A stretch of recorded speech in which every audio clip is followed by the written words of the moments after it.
같이 기도함으로 새벽기도 시작하겠습니다.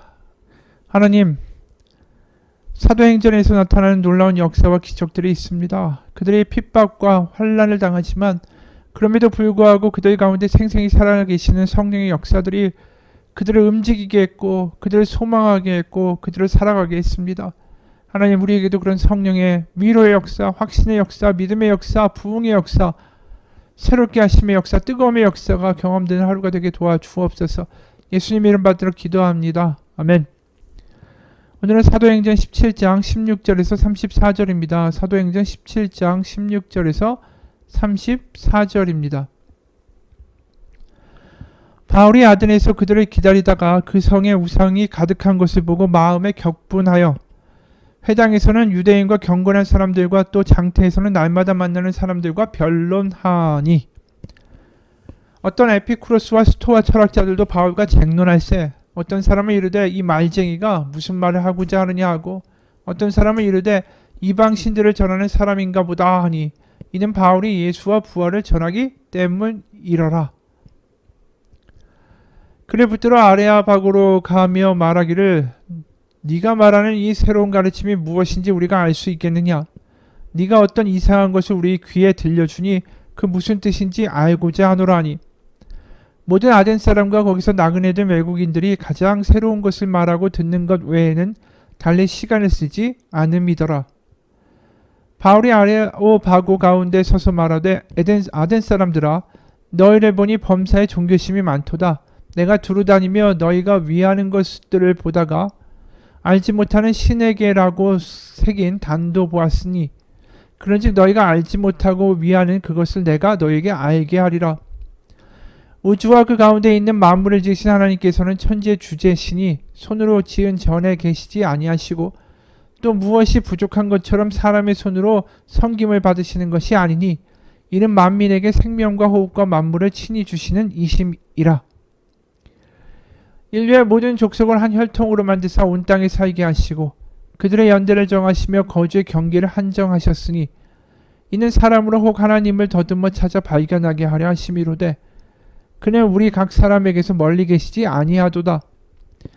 우리가 그를 힘입어 살며 기동하며 존재하느니라. 너희 시인 중 어떤 사람의 말과 같이 우리가 그의 소생이라 하니, 이와 같이 하나님의 소생이 되었은즉 하나님을 금이나 은이나 돌에다 사람의 기술과 고안으로 새긴 것들과 같이 여길 것이 아니니라. 알지 못하던 시대에는 하나님이 간과하셨거니와 이제는 어디든지 사람에게 다 명하사 회개하라 하셨으니, 이는 정하신 사람으로 하여금 천하를 공의로 심판할 날을 작정하시고, 이에 그를 죽은 자 가운데서 다시 살리신 것으로 모든 사람에게 믿을 만한 증거를 주셨음이니라 하니라. 그들이 죽은 자의 부활을 듣고 어떤 사람은 조롱도 하고 어떤 사람은 이 일에 대하여 네 말을 다시 듣겠다 하니, 이에 바울이 그들 가운데서 떠나매 몇 사람이 그를 가까이하여 믿으니, 그 중에는 아레오바고 관리 디오누시오와 다말이라 하는 여자와 또 다른 사람들도 있었더라. 아멘. 사도 바울이 이제 에덴, 우리가 아는 말로는 아테네죠. 아테네에 들어갑니다. 아테네에 들어가니까 그 도시의 모든 길가마다 신상이 서 있고 별의별 신들이 다 있는 거예요. 실제로 고대 그리스인들은 동네마다 이 자기들의 신들을 모셨고, 이 신전들을 대부분 그 산 주변에다가 많이 세웠죠. 지금도 아테네의 이 유적들을 보게 되면 그 아테네의 아크로폴리스라고 불리는 광장 그 주변에 승리의 신인 나이키 신전이 있었고, 에렉테이온 신전이 있었고, 풍요의 신인 아르테미스 신전도 있었고, 아테네의 수호자인 아테나 여신에게 신전도 있었고, 그게 파르테논 신전이죠. 그러니까 신전이 지금 유적으로 발견된 것만 해도 그 정도예요. 그러니까 얼마나 많았는지 모릅니다. 누군가 고대 서신에서 보면 아테네를 보면서 이런 말을 했습니다. 돌이 채석장에서 운반될 때마다 이 도시에 새로운 신이 하나씩 생겨난다. 그러니까 끊임없이 신들을 만들어낸 거예요. 왜 이렇게 신들이 많을까? 왜냐면 자신들의 삶이 너무 불투명하기 때문이죠. 무슨 일이 생길 때마다 신탁을 받아야 되고 점을 쳐야 되고, 그래야지 자신의 미래에 대해서 뭔가 우리가 확신하며 살아갈 수 있다라는 불안감이 그 아테네에 오히려 많았다라는 뜻이기도 해요. 왜냐하면 아테네가 도시국가였었죠. 원래 태동이. 그러다 보니까 외부의 침략이 굉장히 민감했습니다. 게다가 세력이 얼마 안 되니까 이 주변에 강력한 강대국들이 쳐들어오면 방어하는 게 이게 만만치가 않습니다. 그러니까 뭐 페르시아와 붙기도 하고요. 마케도니아와 전투를 하기도 하고요. 세계 전쟁사에 기록될 만한 이 여러 전쟁들이 이 아테네와 관련돼서 있었다라는 거죠. 근데 그들이 항상 그 신화의 이야기들, 승리의 이야기들을 보면 요지는 하나요. 그들이 신에게 물었고 점을 쳐서 신탁을 받아서 그 신탁을 따라갔더니 이겼더라라는 거예요. 그리고 전쟁에 어떻게 싸워야 하는가, 또 어떻게 참여해야 하는가도 다 신탁의 결과를 따라야만 하는 거죠. 그래서 설사 그들이 전쟁에서 지면 이유는 그 전쟁을 잘못한 장군의 문제가 아니라 신탁을 잘못 해석한 신관의 문제다. 그래서 자신들의 삶 가운데 이 신탁을 위주로 살아가면서 자신의 이 도시국가라는 그 불안한 운명을 어떻게든 이겨보려고 했던 그런 이유에서 수많은 신들이 등장하게 된 거죠.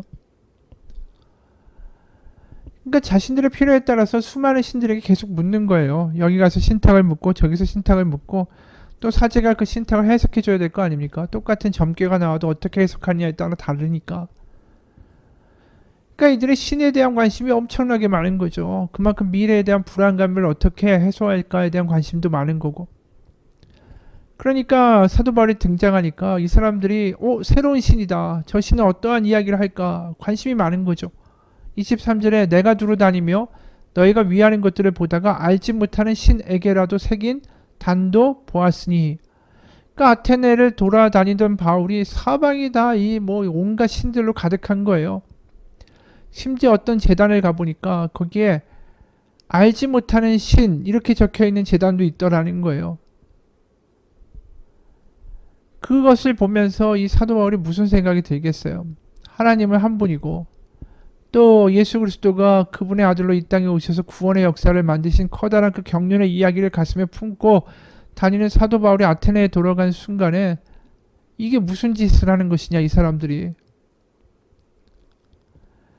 이 말도 안 되는 헛짓을 하고 있다라는 게 보이는 거죠. 그래서 17절에 회당에서는 유대인과 경건한 사람들과 또 장터에서는 날마다 만나는 사람들과 변론하니. 그러니까 사람들이 이 사도 바울의 이야기가 너무 신기한 거죠. 수많은 신이 아니라 오직 한 분 하나님을 말하고 그분이 보내신 메시아 그리스도 바로 그 이야기를 하는 게 너무 끌리는 겁니다. 자신들이 알고 있는 세상의 세계관과는 너무 다르니까. 그래서 그를 아레오바고라고 불리는 이 광장에서 그를 붙들고 가서 이제 연설을 하게 됩니다. 아레오바고라는 말 역시 이것도 신하고 관련된 이름이에요. 아레스라는 전쟁의 신이 있습니다. 역병의 신이고. 그래서 이 아레스 신의 언덕, 이게 아레오바고란 뜻이에요. 거기서 이제 다 모여서 바울의 이야기를 들어요. 되게 귀족들이 회의를 해서 이 이야기를 듣고 이제 정식적인 자신들의 그 도시의 신으로 인준을 해야 되는 과정이 필요한 거죠. 그래서 거기에 끌고 가서 이제 바울의 이야기를 듣기 시작합니다. 그러니까 바울이 22절에 에덴 사람들아 너희를 보니 범사에 종교심이 많도다. 내가 두루 다니며 너희가 위하는 것들을 보다가 알지 못하는 신에게라도 새긴 단도 보았으니 그런즉 너희가 알지 못하고 위하는 그것을 내가 너에게 알게 하리라. 그러면서 수많은 신들을 섬기는 너희들이 얼마나 문제인가에 대해서 이제 비판을 가하기 시작하죠. 그러면서 세 가지의 비판을 내놓게 돼요. 이게 일반적으로 고대 종교에 있었던 가장 중요한 세 가지의 기둥이었습니다. 모든 고대의 신에게는 신전이 있었죠. 그리고 제의가 있었습니다. 다시 말해서 신탁을 받아서 해석할 수 있는 또 제단과 사제가 있어야 되는 거죠. 신전과 제사와 사제가 이게 세 가지가 없으면 이 종교가 돌아가지가 않는 거예요. 신이 존재할 수가 없는 거죠. 그런데 사도 바울은 이런 것들이 다 쓸데없다. 이렇게 얘기하는 거예요. 신전에 대해서 24절 우주와 그 가운데 있는 만물을 지으신 하나님께서는 천지의 주제신이 손으로 지은 전에 계시지 아니하시고 신전 아무 의미가 없다라는 거예요. 하나님에게는. 둘째로 셋째로 제의도 필요 없고 사제도 필요 없다. 25절에 또 무엇이 부족한 것처럼 사람의 손으로 섬김을 받으시는 것이 아니니 이는 만민에게 생명과 호흡과 만물을 친히 주시는 이심이라. 그러니까 제사 무엇을 받아야 무엇을 내어주는 거래적인 관계의 신이 아니시다. 그분은 모든 것을 창조하시고 모든 것을 소유하셨으며 각 사람에게 멀리 계신 하나님이 아니라 응답하시는 살아계신 하나님이시다. 사제도 필요 없다. 그게 27절이에요. 이는 사람으로 혹 하나님을 더듬어 찾아 발견하게 하려 하심이로되 그는 우리 각 사람에게서 멀리 계시지 아니하도다. 그러니까 사제에게 가까이 있는 게 아니라 각 사람에게 가까이 계실 수 있는 분이다. 이야기를 하는 순간 그들이 알고 있는 이 신의 개념하고는 완전히 다른 이야기를 하는 거죠. 신전도 사제도 제사도 필요 없다.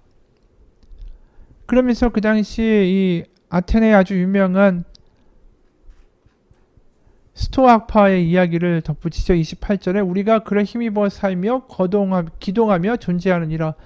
너의 시인 중 어떤 사람의 말과 같이 우리가 그의 소생이라 하니. 우리는 하나님의 소생이다라는 말은 이 스토아파에서 이야기한 거예요.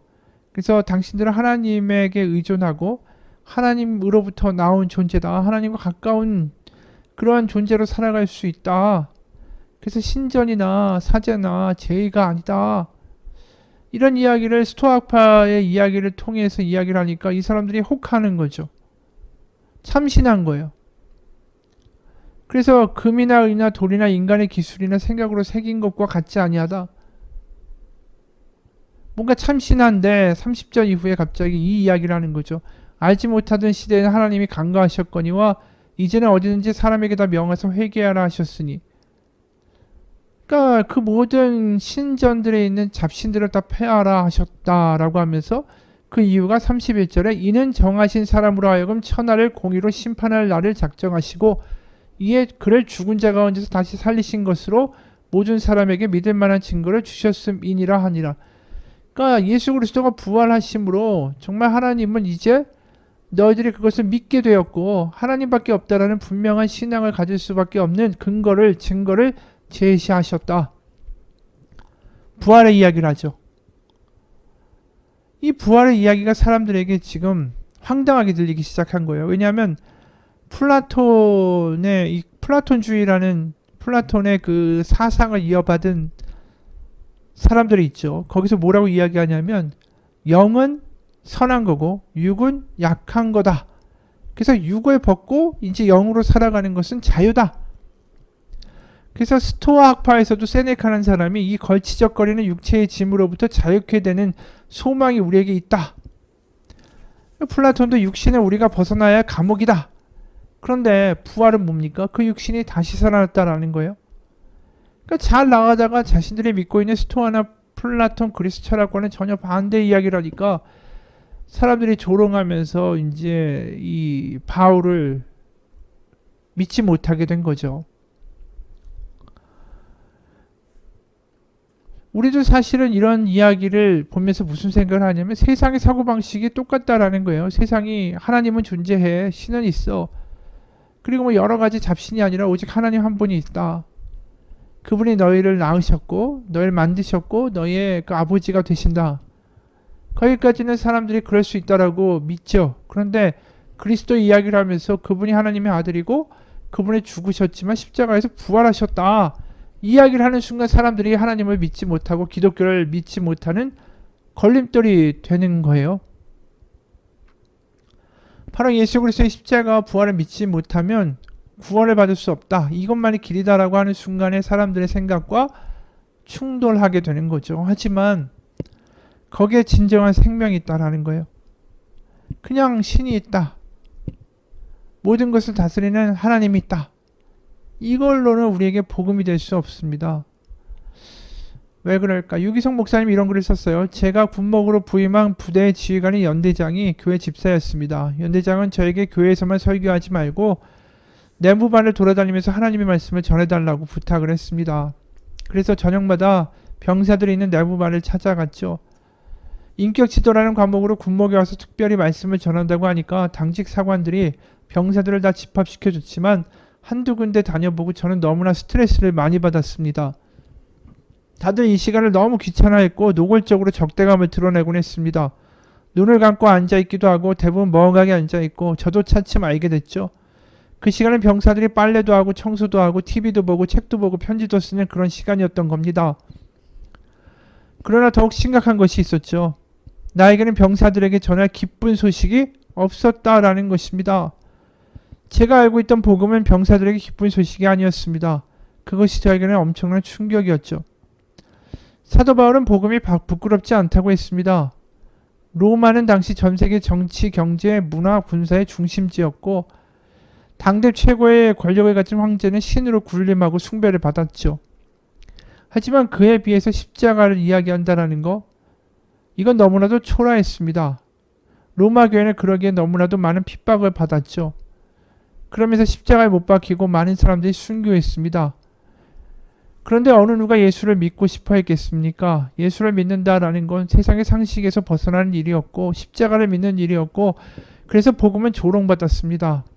사도 바울도 복음을 전하다가 빌립보의 감옥에 갇혔고 데살로니가에서 추방당했고 베레아에서는 몰래 탈출했고 에덴에서는 조롱당했고 헬라인에게는 무식한 사람 취급받았고 유대인에게는 거치는 돌처럼 여겨졌습니다. 그런데도 사도 바울은 복음을 부끄러워하지 않았죠. 그래서 복음을 전하고 또 전할 수 있었던 것이었습니다. 근데 저는 정작 복음이 부끄러웠습니다.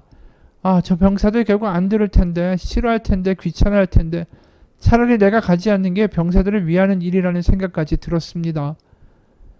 그런데 결국 보니까 그건 군인들 병사들의 문제가 아니라 저의 문제였다라는 겁니다. 당시 저는 목사였지만 복음을 교리로만 알았지 진정한 복음을 몰랐던 겁니다. 군목으로서 저는 엄청난 좌절에 빠졌고 결국 하나님 앞에 무릎을 꿇었죠. 하나님, 저는 병사들 앞에서 말씀을 전할 자신이 없습니다. 제가 복음을 잘 모르는 것 같습니다. 그런데 기도 중에 하나님께서 저에게 이 사람들이 군대에 오지 않았다면 평생 한 번도 복음을 제대로 들을 기회가 없었을 사람들이 많다라는 걸 깨닫게 해주셨죠. 그들이 듣기 싫어해도 복음을 전해야 될 이유가 분명해졌습니다. 그리고 저는 저에게 물었습니다. 복음이 정말로 기쁜 소식인지. 그때 하나님이 저에게 하나하나 깨우쳐 주셨고 그렇게 깨달아지면서 그 깨달아진 복음을 저녁 때 병사들에게 전했죠. 그런데 처음에 반응이 없다가도 말씀이 끝날 때쯤이면 모두 저를 주목했고 기도해 드리겠다라고 할 때도 모두 간절히 기도했습니다. 제가 복음을 부끄러워했던 이유는 복음을 단순히 예수 믿으면 죄사함 받고 천국에 간다라는 그런 교리로만 알고 있었기 때문입니다. 근데 복음은 교리가 아니었습니다. 복음은 약한 자, 무너진 자, 쓰러진 자, 고통받는 자, 소외된 자, 바로 그들에게 다가오신 하나님의 사랑과 또 그들을 살리시는 부활의 능력으로 살아가는 것이 바로 복음이었다라는 것입니다. 그렇죠? 십자가와 부활을 이야기할 때 우리는 또 다른 이야기를 하게 됩니다. 저 멀리 있는 그저 막연한 신의 존재가 아니라 우리의 삶으로 뛰어들어오셨고 우리가 약하고 불안하고 걱정 많고 소심하고 세상 가운데 짓눌린 그 수고롭고 무거운 짐진 자들을 자유케 하시며 그들에게 부활의 능력, 성령의 능력을 맛보게 하사 하늘 소망을 가지고 살아가게 하시는 그리스도의 십자가와 부활의 능력을 바로 경험하게 될 때 진정한 변화가 일어난다라는 것을 이 목사님은 알게 된 거죠. 아레오바고에서 한 바울의 설교도 마찬가지입니다. 세상 사람이 듣기에 근사한 신의 존재를 변증하는 게 아니라 그들의 비웃을지라도 예수 그리스도의 십자가와 부활만이 우리를 바꿀 수 있는 진정한 하나님의 만지심이다라는 것을 선포한 것입니다. 우리의 삶에도 그런 믿음의 선포가 있어야 하고 우리도 그 복음을 믿어야 됩니다.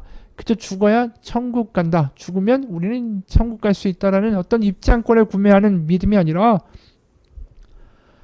우리 가운데 지금도 한숨 쉬고 낙담하고 힘들고 지칠 때마다 우리와 함께 하시며 그 낮은 이 땅까지 내려오셔서 모든 수치와 수모를 받으시며 내가 너와 함께 한다라는 하나님의 마음을 알려주시고 그런 하나님이 우리 가운데 진짜로 살아계시다라는 것을 성령을 통해서 확신케 하신 하나님의 십자가와 부활과 성령의 역사가 오늘도 우리를 이끌어가는 놀라운 믿음의 하루가 되기를 주님의 이름으로 축원합니다. 하나님, 말로만 믿는다가 아니라 지금 이 삶 가운데 하나님이 부어주시는 성령의 역사, 겸손하고 깨어진 자에게 부어주신 하나님의 은혜, 바로 내가 어느 곳에 있든지 십자가까지 내려오신 하나님의 아들이 바로 우리와 함께 하신다라는 확신, 그리고 우리를 위로하신 하나님의 성령, 바로 멀리 있는 하나님이 아니라 나와 함께 하시며 지금도 숨쉬며 나와 함께 인도하시며 살아가신 하나님의 손길을 경험하는 살아있는 믿음이 되게 하여 주옵소서. 살아계신 우리 주 예수 그리스도의 이름 받들어 기도합니다. 아멘.